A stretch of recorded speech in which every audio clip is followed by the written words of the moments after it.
Hello, aspirants. Welcome to PW OnlyIAS. I am here, Harpreet Singh, with the daily analysis of the Hindu from 10th December 2024. Today is a very great day for the Physics Wala OnlyIAS firm. Reason being, yesterday the result of the mains examination for civil services were declared. And we're very happy to announce more than 550 students were associated with us through various initiatives, whether the Srijan program, whether it was a Titan, whether it was the optional programs and all. And we are very happy and we are continuously there with you to guide you. All those who have qualified from these programs, we have the interview guidance program for you all, where you can be a part of. We are going to be there with you, nurture you, guide you so that you achieve your goal. So let's continue with the daily analysis of the Hindu from 10th of December 2024. So this is a QR code where you can basically find the PDF along with the other material that is required for your preparation. Then topics for discussion, we have the mains topics: Forest Rights Act, POSH, National Food Security Act. Then we have the Anti-Drone Unit, Menstrual Hygiene Policy, Indian Star Tortoise, and Sathanur Dam. So we are going to discuss all this. Let's move ahead. Mains topics: Forest Rights Act 2006. Now, please understand, this was in the Hindu newspaper and has been repeatedly in a form of a story being present in the various newspaper and small, let us say, articles in the newspaper. So I've taken this and we are going to analyze it. We're basically talking about over here community and individual rights accorded to tribal settlements in the Annamalai Tiger Reserve. Now, see, over here, the rights are basically granted under the Forest Rights Act 2006. Now, what are these rights? We need to understand there's a difference between individual rights and the community rights under this Forest Right Act. So we'll be analyzing that. Let's move ahead. Please remember, this becomes very important with respect to your general studies preparation for GS paper 1, even paper 2, GS paper 3 also, and ethics also. Tribal issues can be asked because this is a very important topic for your preparation. Okay. So key highlights of the rights granted in case of the tribal communities in the Annamalai Tiger Reserve. Collection of the minor forest products, excluding timber. It includes items like mango, amla, honey, tamarind, grass used for making the brooms. Then the individual forest right. 14 families from the old Sarthapati tribal settlement will benefit from this award. Purpose of the rights: recognized for traditional cultivation practices carried out by the ancestors. What is the approval process? So all these individual forest rights have been granted. We will be seeing what are the individual and the community rights also. Right now we are seeing what are the rights that are granted to them. The collection of the minor forest products, individual forest rights have been granted to the 14 families as were presented in the article. Now, purpose of the rights: recognized for the traditional cultivation practices carried out, because you know that these acts have come out, let us say when the Britishers came, they basically had the Forest Right Act coming in. They declared the tribals as criminals also. So that basically snatched away the rights of the indigenous communities and the tribals who were staying in those forest regions. That is why when we talk about traditional cultivation practices, these are those practices that have been carried out by these tribal or indigenous communities from thousands of years. So that is why, again, that status or that right has been again restored via the Forest Right Act. So approval process: sub-divisional committee recommended the individual forest rights. Then district level committee scrutinized and approved the titles that has been given. Titles means the rights to these forest products as well as the individual forest rights. Authority: Coimbatore District Collector Kranti S. Party gave the final approval. So what happened? Act under which these are accorded, that is the Forest Right Act 2006. Now this particular slide is in reference to the tribal community who have been given the community and individual rights in the Annamalai Tiger Reserve. And you have got a brief idea also how these things are done. Now comes the important issue is with aspect of studying the Forest Right Act. Now see, provisions under the Forest Right Act 2006. See, right to ownership. The scheduled tribe and the other traditional forest dwelling OTFD have the right to ownership, access, collection, use and disposal of the minor forest produce traditionally collected within or outside the village boundary. Now, this is a right that is given under the Forest Right Act of 2006. So they can own, access, collect, use, and dispose of the minor forest products. Next is eligibility for the forest rights. Any individual or community can claim the forest right if they have resided primarily on the forest land for at least 3 generations, that is 75 years, prior to December 13, 2005 for the bona fide livelihood needs. So that means, see, in one case are the scheduled tribes. In the scheduled tribes, they get a status and they obviously would be given the title with respect to the Forest Right Act. So over there also the same procedure is followed as we saw over here. In case of the traditional forest dwellers also, over there supposingly they might not be given the status of scheduled tribe also in that case, but they are residing there. In that case, they have to produce the evidence with respect to 75 years prior also that you were residing over here. That is again a problematic situation also because these people do not have the proof because they are already residing in the forest areas. That is one of the loopholes also. But again, you have to at least show that you have been residing in that particular region for at least 3 generations. That is again an important dimension with respect to the act. Role of the Gram Sabha.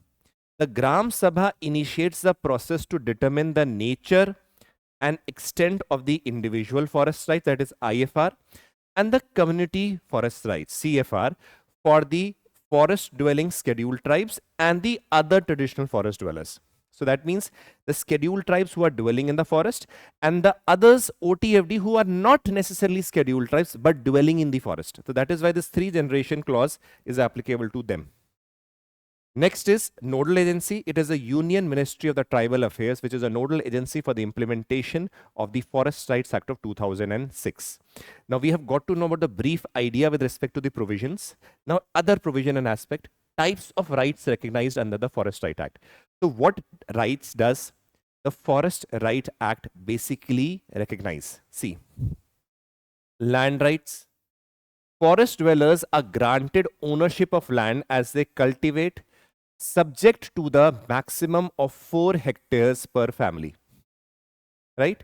See, the forest dwellers are granted ownership of the land to cultivate, along with it subject to the maximum of 4 hectares per family. That means maximum with respect to land right can be given to a family that is of 4 hectares. That is a cap on that, not more than that.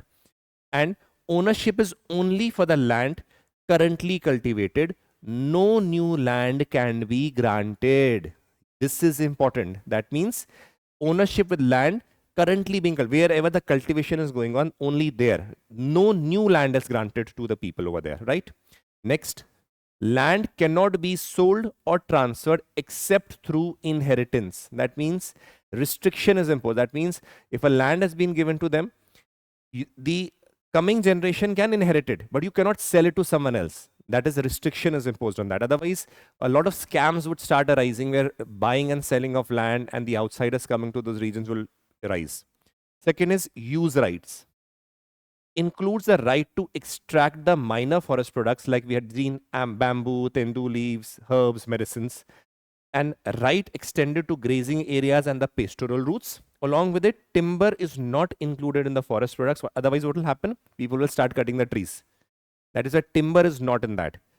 So what do we realize? Land rights. Second is use rights with respect to usage of the minor forest products that are present in the forest regions. Next is relief and development rights. This provides right to rehabilitation in case of eviction or displacement. Please remember, there was a very important committee, KAKA committee, 𝐂𝐇𝐀𝐍𝐃𝐄𝐃, it is pronounced as KAKA. Over here we realize that large number, if you see the total displacement of the people that has taken place in India till now, more than 56% have been tribals. That is why this rehabilitation or relief and development rights are given to them, so that if you are displaced due to some project that is there or due to any other reason also, then rehabilitation has to be done. That is their right.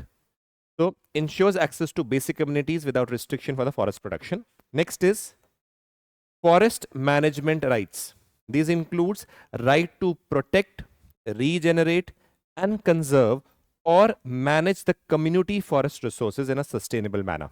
That means forest management rights is basically focusing on the aspect of community rights, where you can basically have to protect, regenerate and conserve the forest resources at a community level. So now comes the aspect that we have seen rights, land rights with respect to 4 hectare per family. This is basically associated with what? Individual rights. Individual rights. Rights. Use rights also, you can see at an individual level also and a community level also can be observed. Relief and development rights, individual level also, community level also. Forest management right is something that is more inclined towards the community. Now, what does individual and community right means? That also becomes important because in the article itself, it mentions about the individual rights and the community rights. So these are the firstly the rights that are mentioned in the Forest Right Act. Now, the thing comes that what are individual rights and the community rights when we discuss about the topic of Forest Rights Act of 2006. That becomes very, very important.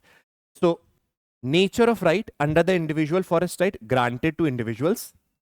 Under the community forest right, it is granted to the community. When we are talking about land ownership, up to 4 hectares of land currently cultivated by the family. Now, ownership under community is the community forest resource. So that means a whole community of the various families that are living in that particular forested region. Resource access to the minor forest products, grazing areas and pastoral areas. Now over here, collective management of the community forest resource. That means all the resources that are present in the community level. Other than these also, managed at a community level is more important over here. That comes under the community forest rights. Decision making, individual decision making regarding the land use. Collective decision making by the community.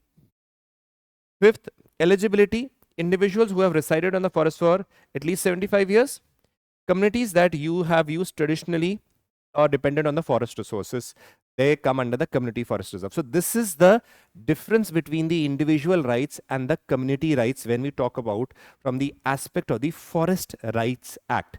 So please have a look over here. Now these are mentioned. The explanation is mentioned in the Forest Right Act also. That is why this becomes important because this can be asked in your examination also. That what are the various rights that are present in the under the Forest Rights Act? What is individual right or community rights? See, topic of tribals is coming under the category of vulnerable section. That becomes important again for paper 2, GS2, and paper 1 also with respect to demography, and paper 3 also with respect to the aspect of economy at the forest level or the primitive economy, and from the ethical angle where let us say the communities or the tribal communities are basically displaced over their ethical angle can come. That there also you can mention this, and along with the various options like obviously anthropology, sociology, and even in geography, these things become important. Let's move ahead. Second is topic 2, approach election commission to enact POSH Act in political parties. This has been stated by the Honorable Supreme Court in today's newspaper. Now what happens is POSH Act. See the full form. When we talk about Prevention of Sexual Harassment at Workplace Act 2013, this is a short form, but if you see it from a proper name that is there, it is Sexual Harassment of Women at Workplace, Prevention, Prohibition and Redressal, or POSH Act 2013. This is a complete name. Otherwise, simply it is Prevention of Sexual Harassment at Workplace Act 2013 is written, but this is the complete act. So what is this act? Because see, remember, when we are talking about the aspect of workplace, why the Supreme Court has mentioned is that many people, many women would be working at the political parties, their offices also.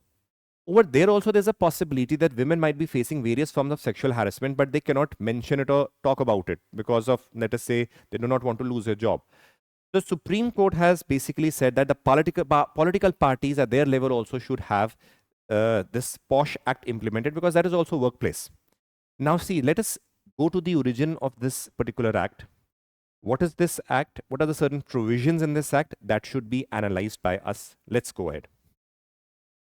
When I talk about the POSH Act, we all know what is the full form. Please understand, the incident that happened before, earlier on we did not have the POSH Act.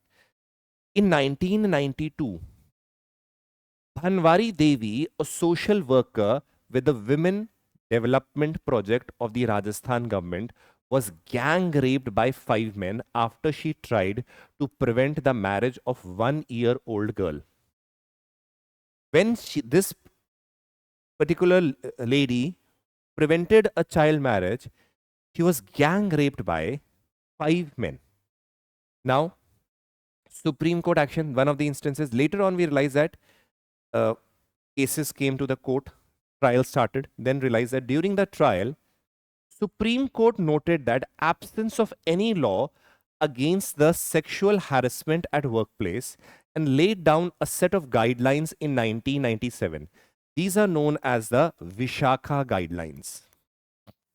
So, when the case came to the Supreme Court, later on the proceedings were going on, Supreme Court analyzed that, see, there is lack of any proper guidelines which basically protect the women from any sexual harassment at the workplace. And based on that, in 1997, some guidelines were given. These guidelines are known as the Vishakha guidelines. Now, please understand, there were other issues and aspects also that were involved over here. And based on that, the Honorable Supreme Court had mentioned. Now, these guidelines were strictly observed, to be strictly observed at the workplace, and were binding and enforceable in law. So, the Supreme Court ordered now that what the guidelines have been given, based on that, it is mandatory, binding, that the executive and the legislature basically work and create a law. It should be passed in the parliament, and a law should be created. A law should be created. Now, the important provisions, please understand, the code drew its strength from several provisions that are present in the Constitution. Article 15, against discrimination on the ground only of religion, race, caste, sex, place of birth. International conventions like Convention on the Elimination of All Forms of Discrimination Against Women, which India has ratified in 1993. So the Honorable Supreme Court said that when there are already provisions in the Constitution where it prevents discrimination, and you have already signed a convention which prevents discrimination against women in 1993, there is a need for this law where the women are silent because of their workplace and discrimination they're facing, or sexual harassment they're facing at the workplace. Now, that is why this law should be there. Excuse me. So, what happened was, the Honorable Supreme Court said that there is a need for a law which basically counters these types of sexual exploitation or harassment that the women face at the workplace. Now, what happens? This basically led to the concept of what we say as the POSH. Now, see, what is the POSH Act? Objective: to protect the sexual harassment of women in their workplace, public or private. Excuse me. There's a little suffering from cold, so that is why the sneezing. I'm really sorry for that. So what is happening is to protect the women from any form of sexual harassment. Now, it is not limited to any public office. It also includes the private offices. So public and private. To ensure gender equality, right to dignity, favorable working environment. It gives legislative backing to the Vishakha guidelines. So what the Supreme Court had given or ordered in 1997 led to the legislature creating, again, initially drafted by the executive, then passed in the parliament by the parliament, and then we see that there is a creation of what? The POSH Act based on the Vishakha guidelines. Now, see, what are the Vishakha guidelines? Vishakha guidelines were the set of procedural guidelines for use in India in cases of sexual harassment. They were promulgated by the Supreme Court in 1997 and were superseded in 2013 by Sexual Harassment of Women at Workplace and Act that was basically created in 2013. So what do we see over here? We realize this, that it is an outcome of the judgment that was given by the Supreme Court. Now comes the aspect of topic related to POSH. What are the provisions and all? So first, please understand, POSH Act, it defines sexual harassment at workplace and creates an institutional mechanism for resolution. Now, it defines sexual harassment. So what is sexual harassment? Please see. The POSH Act defines sexual harassment that includes unwelcome acts. What are those unwelcoming acts that are there? Physical contact and sexual advances, a demand or request for sexual favors, making sexually colored remarks, showing pornography, or any other unwelcome physical, verbal, or non-verbal conduct of sexual nature. Now, please understand. Sometimes it happens is that you might be very in favor of passing sexual remarks, but it is not something that the other person might accept. There's a difference between when you're talking to the other gender. And one needs to be sensitive about that, right? So what happens generally over here is that when you pass such remarks, particularly at the offices or the workplace, it is very unwelcoming for the other person. And that also comes under the category of the POSH Act, right? So it also lists down 5 circumstances that would constitute a sexual harassment if they are connected to the above mentioned acts. So circumstances. First, implied or explicit promise of preferential treatment in employment. That means some preference would be given with respect to employment, and in that layer, these things are being asked. Let us say sexual favors are being asked or whatever.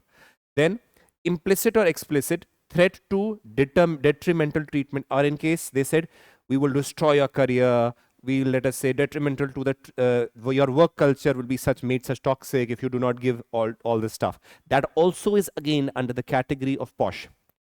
Implicit or explicit threat about the present or future employment status. Again, if let us say a senior or let us say a colleague of yours who is, let us say, at a very high post, says that we will dismiss you or remove you from job if you do not give some sexual favors, or let us say any of the mentioned criteria over here, then also that will come under the category of POSH.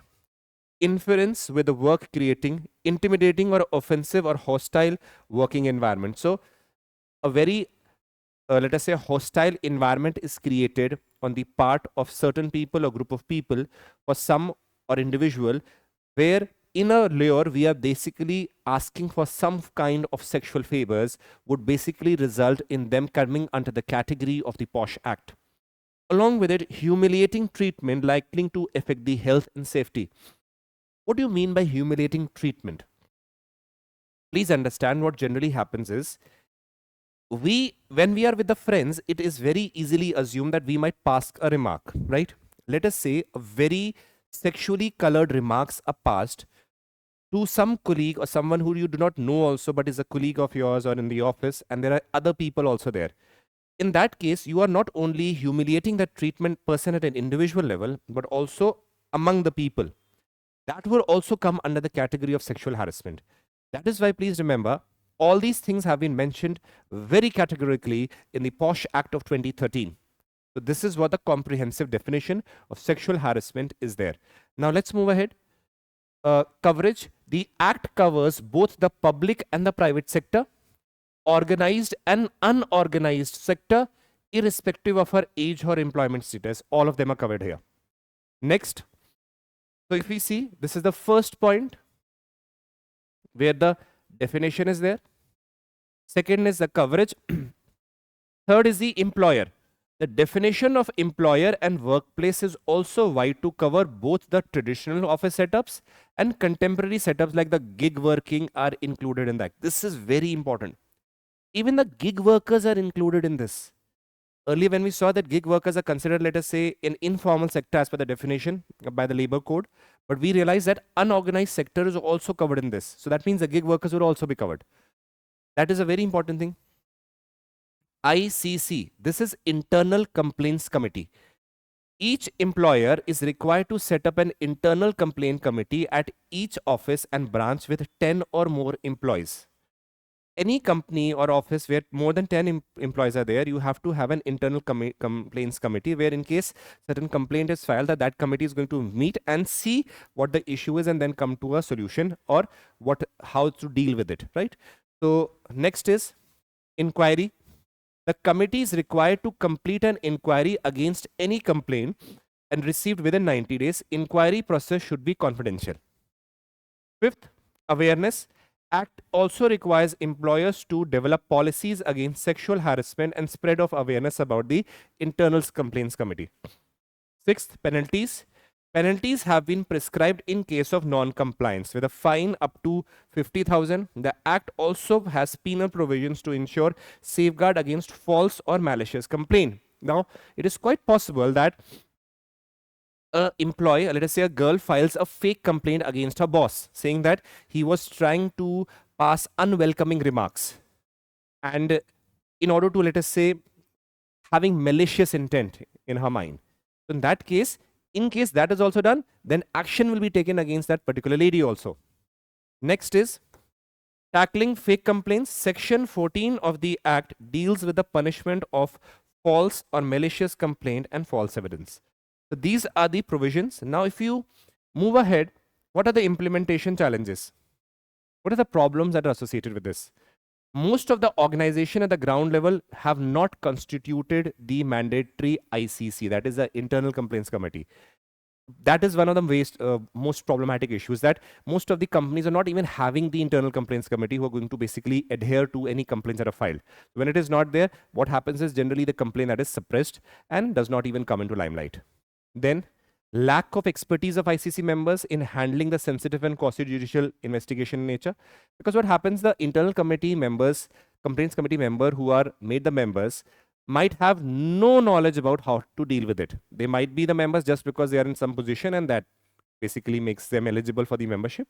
So at least people who are aware of the sensitivity of the issue, they should be the members. That is again becomes very, very important. Another challenge lies with providing redress to women workers in unorganized sector. For instance, more than 80% of the Indian workers are employed in the informal sector. When we are talking about various formal sector also where the internal complaints committee is not there, then leave about the informal sector. You'll be seeing that there are hardly any informal sectors where you will be finding internal complaints committee or implementation of the POSH Act. The Act mandates strict confidentiality and details get leaked in organizations or the media. That is again a problematic issue. Now, if you see this issue, 1, 2, 3, 4. Now, if you see these 4 issues, you realize that along with them, there are other issues also. Did you see the provisions here? The provisions say if there are 10 or more members, that means a firm which has less than 10 employees does not even need to have a complaints committee. This clause should be removed. What happened? It itself says that firms with, let us say, greater than 10 employees, or let us say 10 workers are there or employees are there, only then ICC should be formed. So that means if 9 are there, 9 workers are there, that means sexual harassment being done, there is no complaint mechanism there. No complaint mechanism.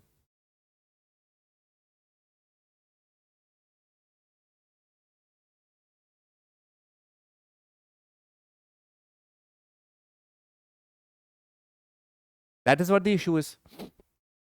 Another thing is that as we had discussed, if the person who is doing the sexual harassment is at a very important place, let us say even the owner of the company, then what happens is that even if the let us say an employee files a complaint also, firstly, it will not be taken into consideration. And second is it will automatically result in the dismissal of that employee. So that is why most of the cases basically get subdued or do not come into the limelight also, because the women over there do not want to threaten their jobs. That is again a major problem. So that is why we realize that certain changes need to be made, where let us say the government had created a concept of she box, right? If you see,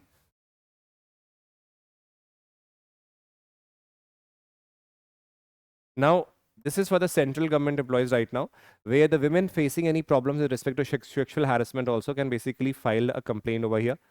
Similarly, what we realize is that we need to have similar construct where portal should be there, or let us say complaint can be filed without the releasing the any detail of the person who's suffering from sexual harassment. So certain other amendments need to be made, and that would be leading to a better implementation of this particular act.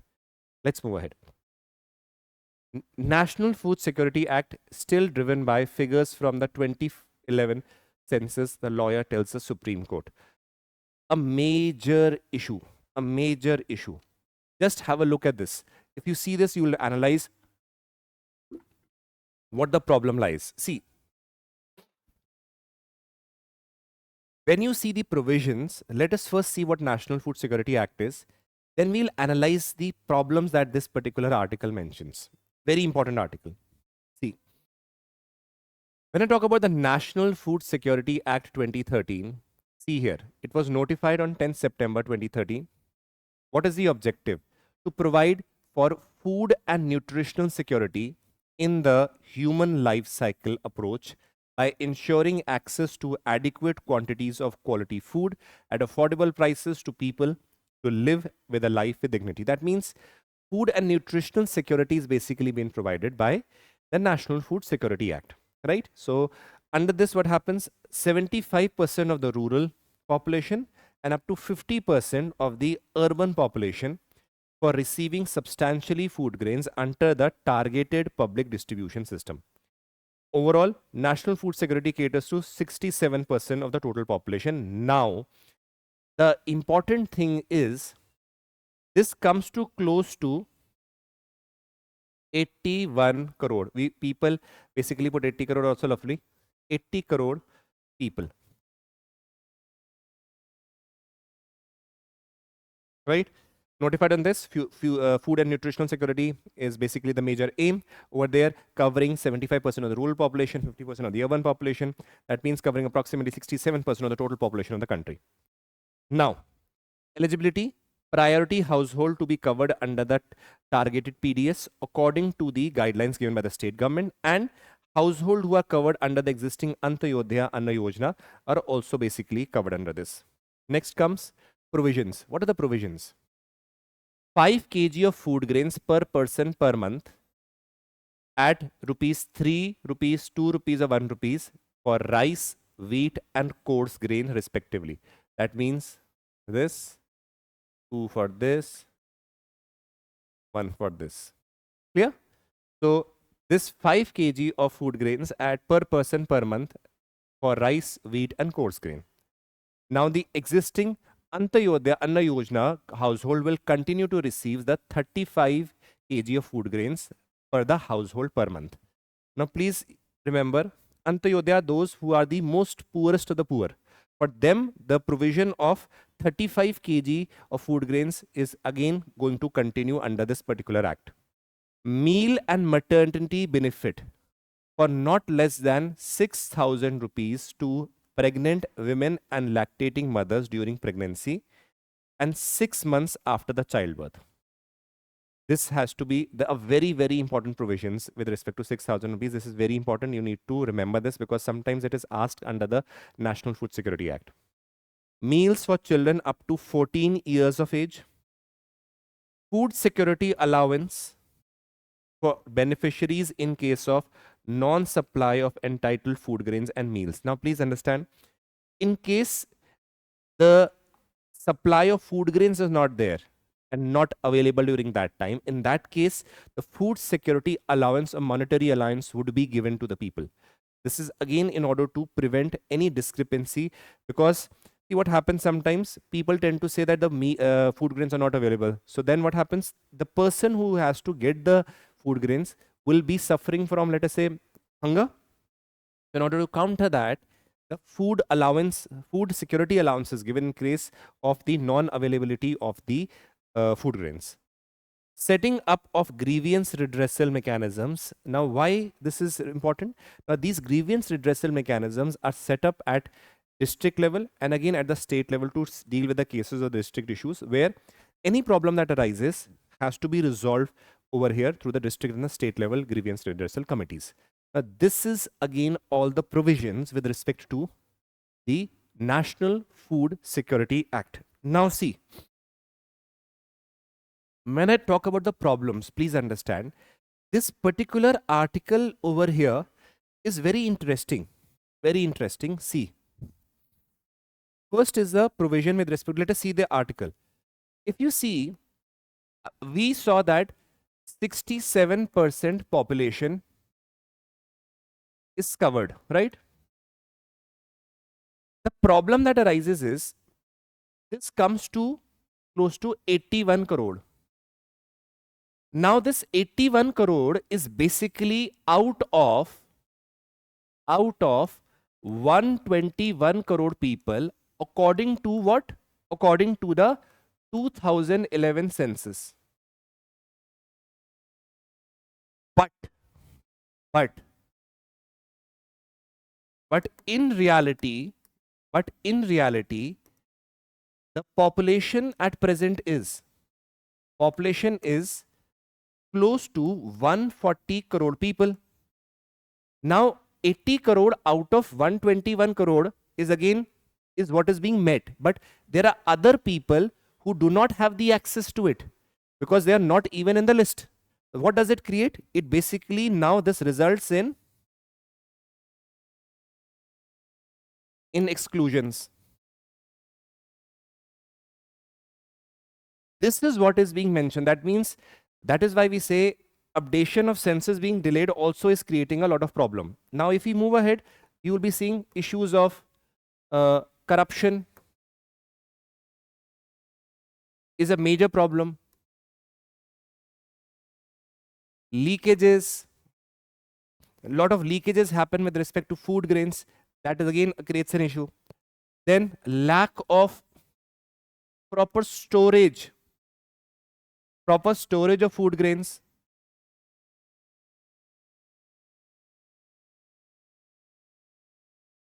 Over there, many cases in Haryana and Punjab where the food grains were stored outside, and when it rained, all the food grains were destroyed, and later on that destroyed food grains was basically taken to making of alcohol. Now that is again one of those reasons through which distortion takes place. If you see the other thing, on the other hand, when we realize this, that excessive dependence on technology also creates an issue. Technological issues. There are various places where you realize that internet connectivity is not there, but when you realize giving of ration and all, where technology is closely linked to that, that also creates a lot of issues. That is why we realize that this problem, it is a very good way forward to, let us say, get the food and nutritional security, but a lot of issues again remain. One more issue that remains is that there is a difference between what we are focusing on is macronutrients, where focus of, let us say, where proteins, carbohydrates and fats is a major focus. But when we realize that aspect of hidden hunger are the micronutrients, that still remains. We often, when we realize that concept of fortification of rice, where the rice bran is pieces of rice are basically coated with certain minerals and all, are basically being used right now. But again, that also is not basically removing the hunger in India. Even today, if you realize, in spite of the act, we still have 52% children are malnourished in India. That means there are issues of targeted population that should be benefiting. So these are again the problems. Okay. So again, working on the proper survey, resolving the issues, then aspect of macro and micronutrients being dealt together. Technology, in yes, it is important, but along with it, we realize that certain cases we should have a provision of, let us say, non-technological use, and should be there also as an emergency. Otherwise, what will happen if the internet is not there? The others will not get the food. Lack of proper storage food grains should be again a 360-degree appraisal and auditing should be done for that. Leakages and corruption again are associated with this, where auditing and by independent authority should be done, which basically makes it in a better way to resolve the issues. Now, with respect to this, it is important that we need to see that census data we get as soon as possible, because otherwise this issue will still persist. So that is one of the solutions for that. Let's move ahead. Prelims topics. Anti-drone unit, topic 4. Center to set up anti-drone unit was there. So what is this? This is a drone. It is a sophisticated security instrument developed by, in a collaboration with Border Security Forces and Ministry of Defense DRDO and other research departments. Technology laser-equipped anti-drone gun-mounted system. Purpose to protect the countries from threats posed by the other drones. System success rate for the interception of drone along with the international border in Punjab improved from the 3% to 55%. So what we realize this, it is a better mechanism through which non-intervention directly by the people, by the forces, and use of technology can basically resolve the issues of what? These drones that are coming, right? From the borders. Along with it, these drones can also be used as a mechanism in order to have surveillance there, and a very positive way ahead, because again, this is how we have to develop in the field of technology, which is quite useful, and then minimal of casualties of the armed forces can be expected when technology reliance also increases, particularly in the border regions. Next. Center writes to states on the menstrual hygiene policy, topic 5. What is menstrual hygiene policy? First understand. Menstruation. It basically refers to the monthly process in which a woman sheds the lining of the uterus through the vaginal bleeding. Now please understand, when you have you have this.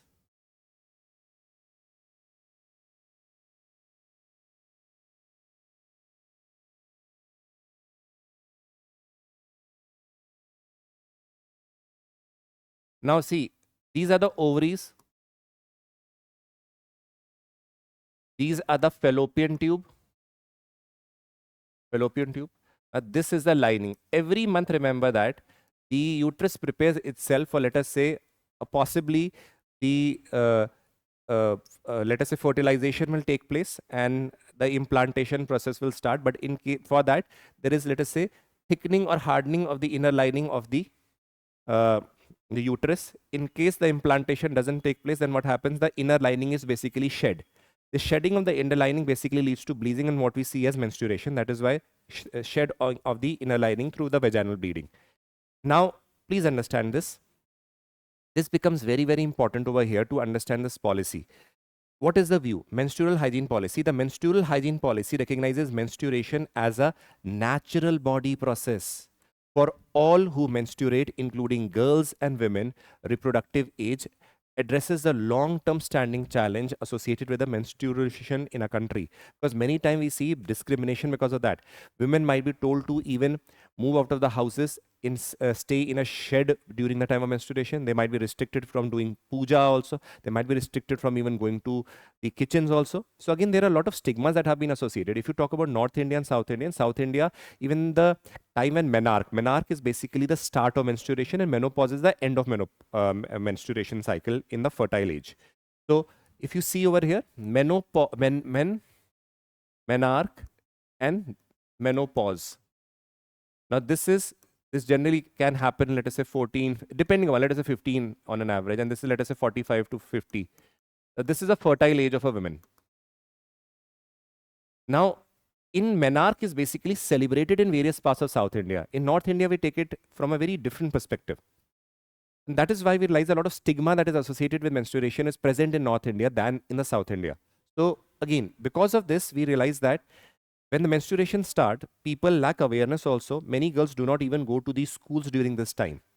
And that is why they miss with their education. That is why we realize that there has to be proper policy where the policy basically recognizes it as a very natural process and alignment with the sustainable development goals, where the sustainable development goal number, you see, particularly goal number 3, good health and well-being, goal number 4, quality education, goal 5, gender equality, and goal 6, clean water and sanitation, also come in synchronization with this menstrual hygiene policy.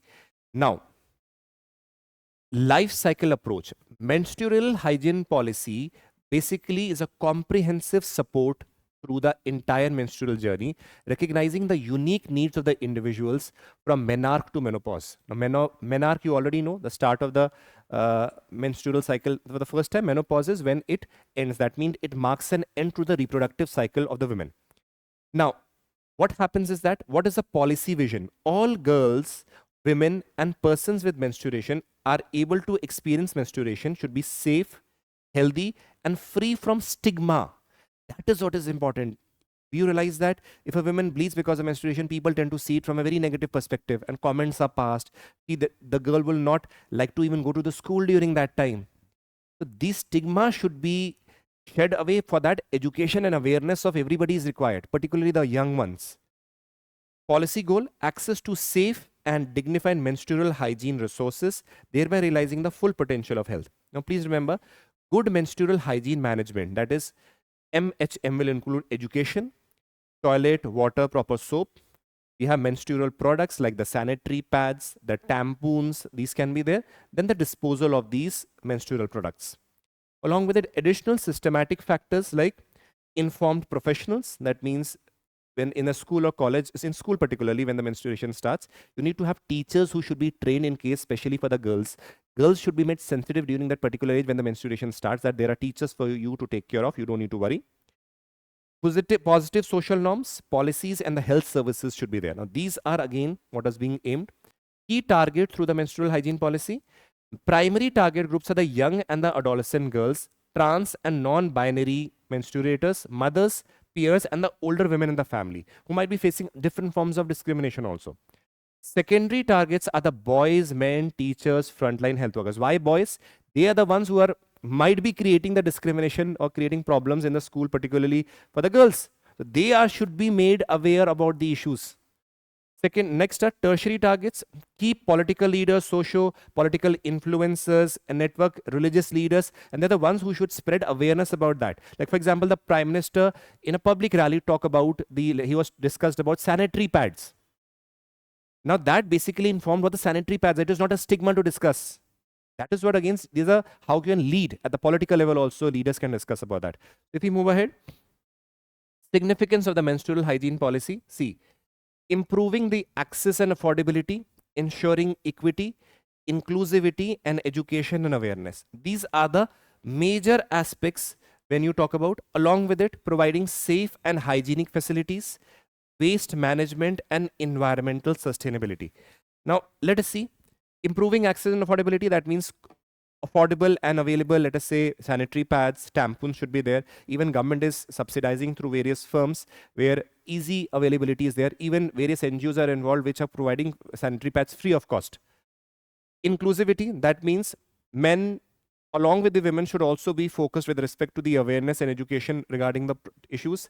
Education and awareness again, all, whether it is village level people, whether it is urban population, whether it is boys, whether it is transgenders, whether it is girls, boys, everyone should be made aware. It should be inculcated in the education system as a part of your academics also. Providing safe and hygienic facilities, so that means clean toilets should be there for, let us say, whenever it is required during the time when the girls might be facing menstrual problems and all. So those things should be there. Waste management of the menstrual products should also be done in a proper manner and provision should be there. This is again important dimension. Let's move ahead. Study of the Indian star tortoise, topic number 6. See, this is the photograph of the Indian star tortoise. It is basically distinguished by its obdesian shell-like striking sun yellow pattern. You see sun yellow-like pattern. It is very striking. That is why it is again named as Indian star tortoise. This is a part of the exotic pets. However, owning them is illegal and is considered unethical due to the vulnerable status. Habitat, the Indian star tortoise are present in the dry and the open environment like scrubs, forest, grasslands, and rocky outcroppings. Where are they present? In the central and the southern parts of India, West Pakistan, and Sri Lanka. Clear? Now, geographical distribution we have studied. Threats, habitat fragmentation because of the urbanization rising. It is creating further issues with respect to their habitat, and many of them are suffering because of that. Loss of genetic diversity because of the hybridization. Then again, the uniqueness with respect to pattern is changing because of the hybrid varieties coming up. Genetically distinct groups. A study by the Wildlife Institute of India and Punjab University identified 2 genetically distinct groups within the Indian star tortoise. Northwest group relatively unchanged genetically, and the southern group that displays a high genetic diversity. Now, northwest group basically in the regions of Pakistan also, and southern is in the southern India part and Sri Lanka. Genetic divergence because of this group can be traced back to 2 million years ago, driven by the climatic changes of the humid and the because of the humidity and the climatic changes. Now remember, when we talk about the various environment, the body basically works in response to the environment. Now, because of that, genetic diversity is created because of the mutations that take place, so the changes at the genetic level. Because of that, you will be realizing various species adapt according to the climatic conditions and the weather in a short term and climate or in a longer term.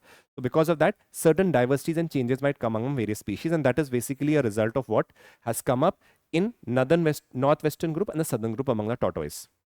Food habitats, Indian are basically herbivores in nature. Primary activity is diurnal. IUCN status is vulnerable, cites Appendix 1 and Schedule 4 under the Wildlife Protection Act. If you move ahead, Sathanur Dam. Recently, a release of 1.8 lakh cusecs of water from the Sathanur Dam caused severe flooding among the regions in Tamil Nadu. Now, what is Sathanur Dam? You should understand that. It is a reservoir in Tamil Nadu.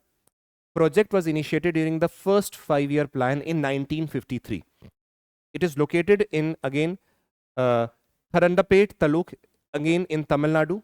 Along with it, it is basically built on the Periyar River.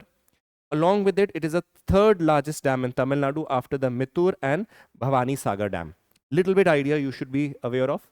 Type is gravity dam. Significant reservoir serves as a means of irrigation and water supply. Along Peniyar River is also mentioned there. Nandi Hills in the Chiklabura district of Karnataka. Then tributaries are Markandeni, Kambanur and Pamba rivers are there. So a little bit idea about these because these are something that can be asked in your preliminary examination as few statements. So you should be a little bit aware of that. Next, moving ahead, we have the multiple choice questions. Question 1. Options. Answer. Question 2. Options. Answer. Question 3. Options. Answer. Question 4 with options.